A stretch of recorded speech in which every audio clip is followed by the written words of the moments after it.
that you tweeted about was that you felt like seeding is kind of like rigging the bracket in tournaments. Now, me personally, like I told you, I'm still somebody who's really trying to learn all these ins and outs of the FGC and stuff like that. So, I always thought doing double elimination brackets was just always the thing. But then, going more into it, you hear about round robins and all this other stuff. So there's many different ways to run a bracket for sure. CLG is one of the CLG FGC is one of the places that's been doing round robins and two top eight, and a lot of people seem like they like that style. But wanted to ask you, like, could you just really express your opinions and your thoughts on why do you feel like seeding is kind of like bracket rigging? Because I know trying to shove everything into a tweet that's a finite amount of characters is probably hard to get your point across. So really, instead of just judging it off tweets, just really kind of like giving you the opportunity to just express really what you meant or how you felt about that. Yeah, I really do feel that seeding is rigging, and it's also how it's being done. So I just played in a multiversus tournament. This is how they did. They just had groups, and then they did the round robin in the groups, and however the round robins worked, then they did the seeding from that. So that I like that way of doing the seeding, because then they're like, all right, well, however things happen in the round robin, we'll seed them based on their results from that, just from that event. So that's okay, right? That's like they create their own mini NBA season and everybody play and then figure out where everybody lands just for the bracket. But how tournaments, especially majors, do seeding, they're like, all right, well, here are who the perceived top players are, but also here are the favorites based on their clout or whatever arbitrary rule, right, or reason, and then I'll seed like that. And people are like, what the hell is up with the seeding? And even with that or with that way, it definitely is like rigging. And then on top of that, I feel like choosing particularly, all right, this person should be here, this person should be here, that person should be there. No matter how you look at it, it's rigging. Like if you put everybody's name in a basket and shook it up and then just pulled the name out of the basket and read it out, and you're like, all right, this person is this seed now, that is totally fair because no one has a hand in, or literally outside of putting your hand in and grabbing the thing, of changing or altering the bracket. Like, no, I don't think this person should play that person. I don't think that's not fair at all, especially when people are traveling, spending so much money to go places, and also double elimination is only being done because like that has worked for so long and that's what they've used. But we need to find a better format for doing this. I think instead of double elimination all the time, they can have those round robin group stages like the tournament I just mentioned had, or Swiss is actually very good too, because then you have more matches of people playing each other. The only issue with that is that you need a lot of setups to do that, and at an offline tournament you may not have all that power and resources.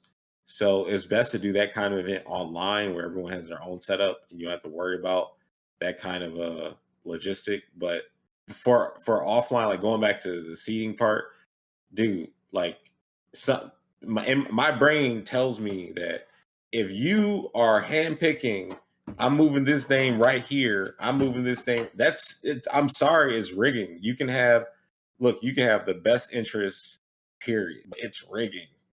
It just is. It's not the same as you put everybody's name in a bracket program, hit the button to make the bracket, and then you see where everybody's at. That's random, of course. But the seating, I'm sorry, is just like, now what you can do is just put different names, but you gotta, like, that's the thing. The FGC doesn't follow anything that is structured to say, all right, well, these are the people who should be the seed. Like the people who went to CEO are not going to be the same people at Evo, and not going to be the same people at, so on and so forth. The same people don't go to every tournament. We're not in some league or something like that. We have the data to pull from that. And then they don't, they can sit and use, all these bracket programs and say, well, you enter this tournament, this tournament. A lot of these tournaments, especially the online ones, and some of these net codes, even with the rollback, they're still pretty sus. So it's like, it's not fair to use online seating for offline seating.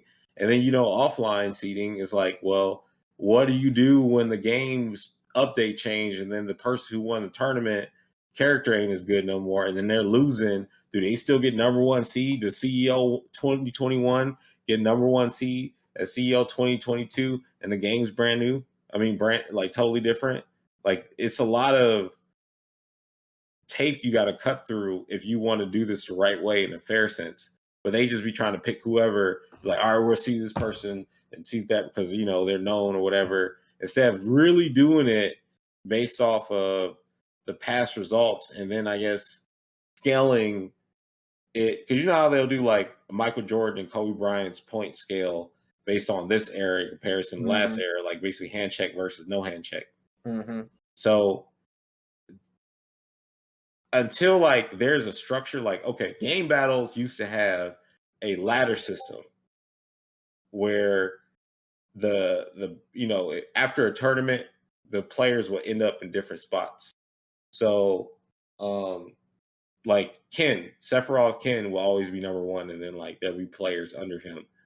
And they, I think, would use that for seeding as well, because you can also see it in real time. All right, after MLG Dallas happened, this is what the ladder looks like, or the ranking looks like. And then they can use that for the next event. We don't have that in the FGC. We don't even have SureYouCan.com no more. We got Event Hubs, was I think Super Combo, and yeah, like in terms of like something that's kind of trying to keep records, and of course Evo GG, but is not like a fully fleshed out point system that you can draw from with designated tournaments. Like, all right, this is for seeding. Like they did that for like the NK Pro Tour, which makes sense. You want to see based on whoever the players were playing in it to reward them for playing in the event. I get that. But while I'm talking about these tournaments who are like, all right, we're just going to see based on, no, that's rigging, man. I'm sorry. One thing I want to ask from my research that I've done on this is two reasons that they give for seeding that kind of made sense to me.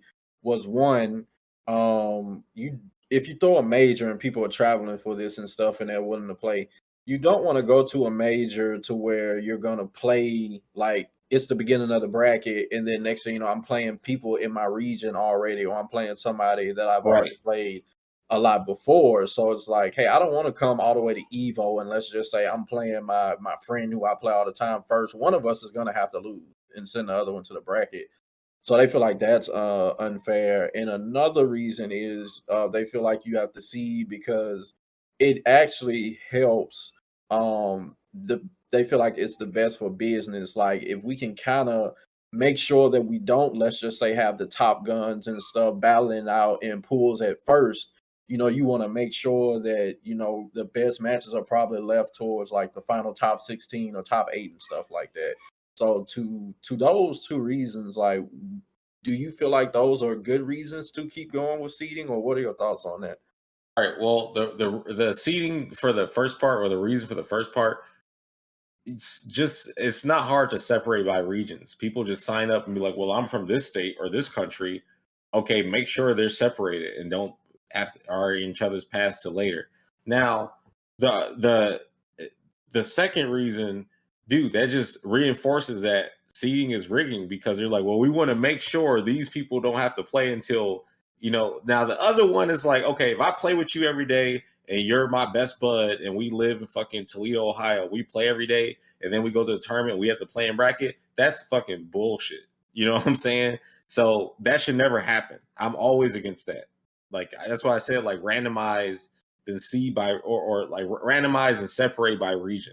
Because I don't think seeding by region is seeding. That's just separation.